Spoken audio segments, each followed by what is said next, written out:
Dita e 75 e protestës në Tiranë. Parrulla Rinia Prin. Qytetarët, sikurse çdo ditë, u mblodhën fillimisht në sheshin Skënderbej dhe vijuan më vonë në bulevardin Dëshmorët e Kombit para kryeministrisë duke kërkuar dorëheqjen e Edi Ramës.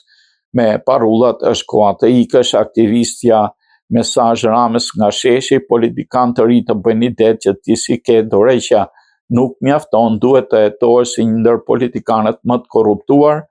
Ata ja dedikuan fjalimet e ditës së djeshme, ditës së rinisë, ditës ndërkombëtare, ndërsa artikuluan problemet me të cilat përballen për shkak të keq qeverisjes. Protestuesit folën gjithashtu dhe përmes pankartave dhe një mesazhi që ata lanë në shesh pasi mbyllën fjalimet ku shkruhej Rinia Prin.